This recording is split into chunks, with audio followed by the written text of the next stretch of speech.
Hello guys, so I'm going to make this string, this one, for my plant, for this one, so because I want to hang it here. The string, I divided it into four, but pair here, make it a pair of two. There, there. So it's four pairs, and I'm going to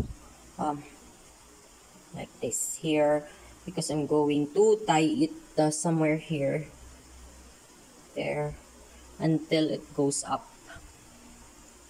So this will be my basis here to tie it, and then until this top here.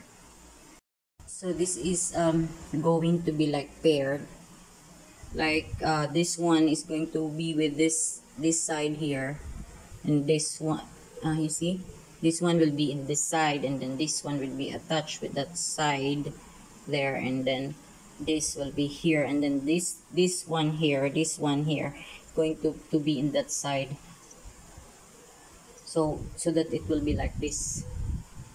I have to tie it together. Yung una kong video, ganito pa lang yon, ganito. So, ganito yung makakita nyo, ganyan. So,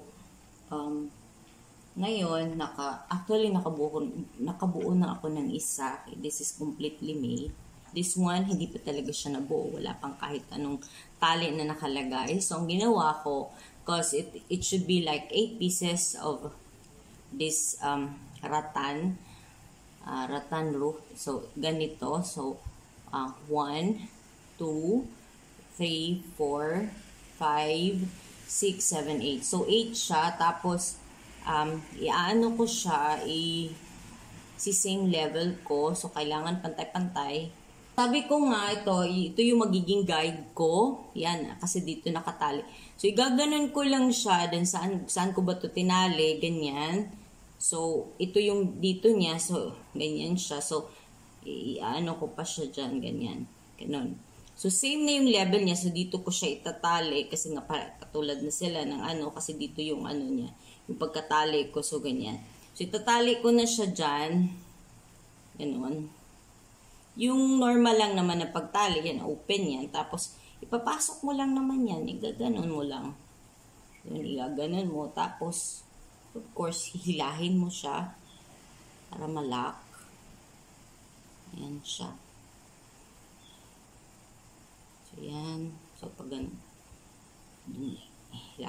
hilahin siya para talagang lock yun. Ayan. So, ayan na. So, katulad na sila. So, i-separate mo siya. Kailangan by 2. I-pair mo. So, ito. So, ito na, kailangan by 2. And, so yan, dalawa. Yan siya, dalawa by 2.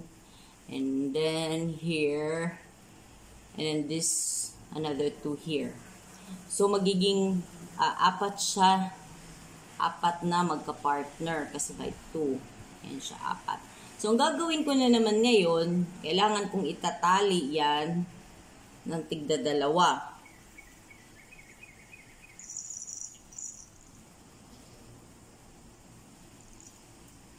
Ayan siya. Yung guidance ko, diba? Ito yung sinabi ko. So, ano ko na naman siya dito. Dito kasi yun. So, isi-same level ko na naman. Ayan. From the top. At saka, dun sa ito, yun. Dito ko na naman siya itatali. So, itatali ko na naman siya dyan. Yan. Itatali ko. Ganun pa rin, yung igaganon mo lang siya. Tapos, pagkatapos nun, okay, open, and then you put inside here. Yung may butas, ipapasok mo yan in, then just grab it like that. Siya. Tapos, hilahin mo.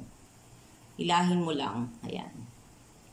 So, saan na ba yung guide ko? Para sure na magkatulad yung... Kasi sinukat ko na kasi to sa yung pot, yung size ng pot na ilalagay dito. So, kailangan ganun din yung size. Kasi kung maliit, mahirapan. Of course, hindi mapapasok. kung masyado nang malaki, mahirap din, diba? Kasi maluag. Kailangan yung fit lang talaga para din maganda tingnan. So, yan. So, ito nga, dito. So, dun ko siya hihilahin. Ayan. Ayan. So, dito, kailangan. Oops. Ayun.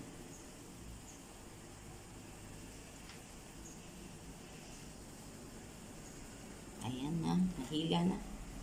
Silahin mo lang siya ng yung talagang magandang pagkaano yan. Secured na. Okay. Check ko kung talagang tama yung length niya. Same dito sa isa. Okay, same naman siya. Same naman. So, ito na yung magiging guidelines ko. Para doon naman sa ibang by 2. Kasi nga, diba, siniparate natin in by 2. Separate na to. Gano'n natin, natataling na muna natin. Ayan siya. Nakaano na. Pag natali na to by 2, magiging ganito na yung result niya, guys. Ito. Tingnan nyo. Tingnan nyo siya, diba? Ayan. Na by 2 na.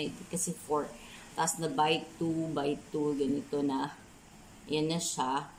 Tapos, ang gagawin naman nito is kukuha ka yung dito na side, yung sa kabilang side, diba, ito man yun, ito. Kukuha ka na naman dito na side sa kabila para ipagdikit mo. So, yan na yung magiging result. Nagiging ganyan siya, oh. Ayan siya ngayon. Ganyan yung magiging result niya. Tapos, taliin mo na lang siya ng taliin. Yan, ganyan. So, for example, bigyan ko nga ng para mas maintindihan. So, ito, same na, no? Tatali ko siya doon. Tali ko siya dito. Ayan.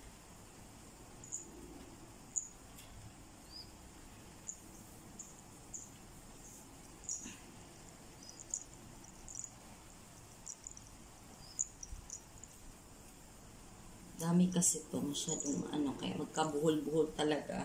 So, kailangan mo ng kamatyaga sa ginagawa mo. Kasi kung hindi ka matyaga, walan ka ng yung patient.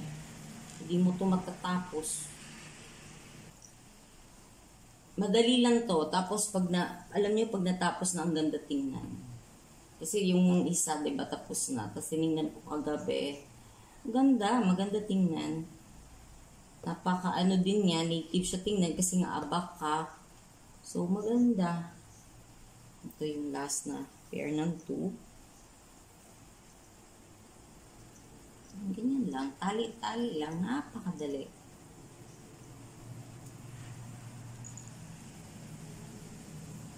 So, instead of buying sa mga gumawa na lang ng sariling atin, diba? Tapos makakaano ka pa kung gano'n mo gusto mo ganong style ang gusto mo, at saka gano'ng kahaba ang gusto mo, ganun.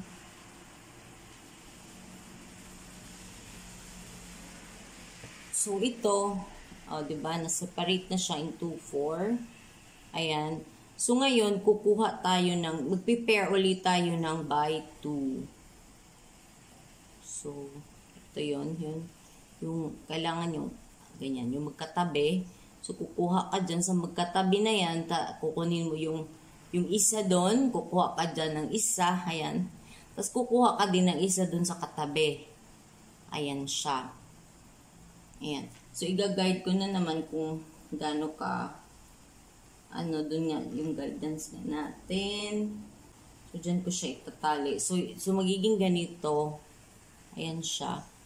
So, itatali ko siya dito. Ganun din yung gagawin ko doon sa iba.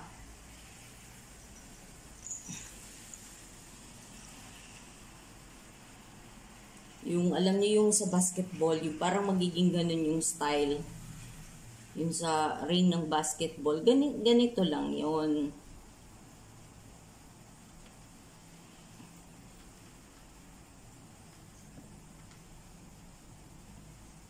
Tapos itali, syempre kailangan ihilahin.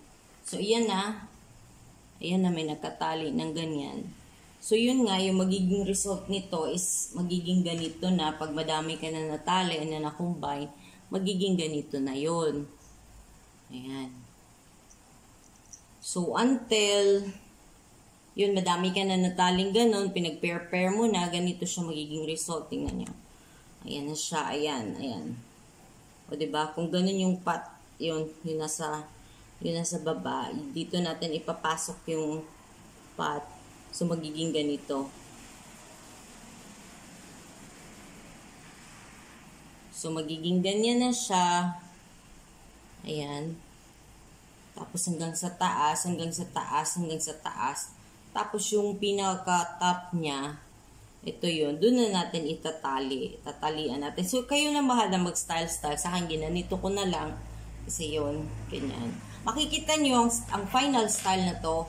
Pag nakaano na siya, pag nakalagay na siya dun sa ano. Kasi ito yung magiging holder. Yan yung hook.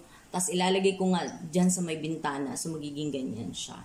So I will let you see ang final result later pag nalagay na yung pot at saka nalagay na siya sa bintana. So this is the final result of what I did. Ayan. 3 hanging plant holder. Using abaca. Look. O, diba? Not so lonely na the window. Oh, because this window is always open. So, now, when I look, oh, those 3 hanging plant. It also saves space. My God, very satisfying. I'm so super duper happy. Thank you, Lord. Ang final result ng ginawa ko, ayan siya, napadali lang gawin. Look guys, very satisfying. Ang ganda. Para sa akin, napakaganda siya. So, yan.